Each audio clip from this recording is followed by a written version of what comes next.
Glory to God in the highest, and on earth peace among those with whom he is pleased. Hi, this is Pastor Carl, and that was Luke chapter 2, verse 14. Today is December 16th, and we're continuing our 25 days of Christmas. Today we'll be looking at how Gabriel glorified God. With the stable secure and the prince in the arms of his mother, it was time to share the news with the world. Gabriel, who had arrived with Michael and his legion, was now tasked with bringing the good news to anyone in the area who would listen. Looking at the stable, he was in awe of the might and power represented in the angelic warriors who stood guard. There was no way Satan and his minions would be bothering this young family tonight. It had been a long time since Gabriel had seen such a mighty display of power and might from his fellow angels. It was breathtaking to see, and he found himself wishing that Mary and Joseph could get just a glimpse of the protection that surrounded them.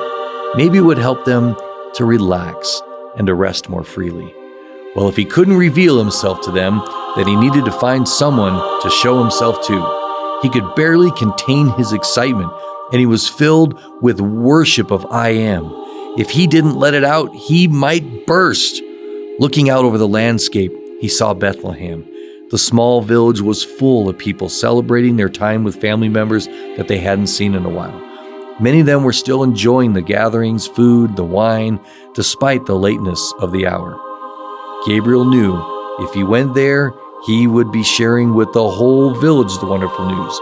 But he knew humans well enough to know that it would take more than a mighty angel with news of a baby being born to pique their interest.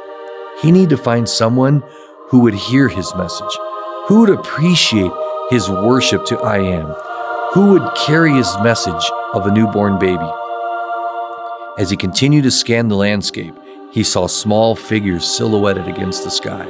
Shepherds! Shepherds! There were shepherds watching their flock by night in the distance. This would be perfect. Shepherds would appreciate the message. They would appreciate the worship. They would appreciate the significance.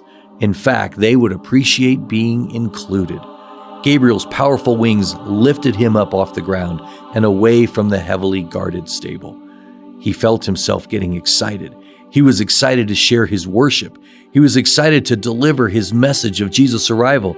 He was excited to reveal himself to the humans. It was always so much fun to do that.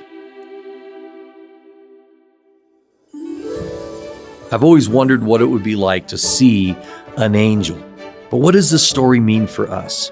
One of the most tragic parts of the Christmas story is those who missed out on witnessing such a significant moment. Can you imagine being just a few hundred yards from the birth of Jesus Christ and have no idea it was even happening? You see, those who were in Bethlehem that night, the vast number who had returned because of the census, did not miss out because they were doing something wrong. They didn't miss out on the greatest moment in human history because they were engaged in sin or acting in defiance of God. Nope, they missed out on witnessing the birth of Jesus because they were too busy to notice. They were too entrenched in their to-do lists, their daily chores, their frivolous activity. I think this is a great representation of who we have become as a society. Today we're all so busy. We fill our days to the brim with activity, but so much of it isn't even necessary or even productive. This is why when Christmas comes around each year, it is important for us to fight for peace and calm. We need to fight to slow down our schedules, to prioritize celebrations, worship, family, and yes, even downtime. Part of it is for our own mental health, but it's mainly because we can't afford to miss out. If you have children, you have only 18 Christmases with them at home, if you're lucky.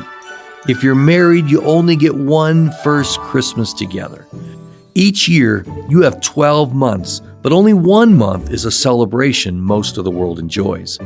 If you allow this Christmas season to pass by without stopping and enjoying it, then you will run right into the new year without any rest, without pause, without a reset. And when you go through this next year without taking a necessary pause to focus on the peaceful baby who came for you to redeem your heart and to redeem your days, you will simply heap more business on. And before you know it, you too will be missing out. Not because you're doing anything wrong or sinning against God, but because you're so busy and so full of tasks that you're missing out on the life you have been given to enjoy. So this year, find time. If you have to, fight for time and allow yourself to be refreshed and renewed during these final weeks of the Christmas season.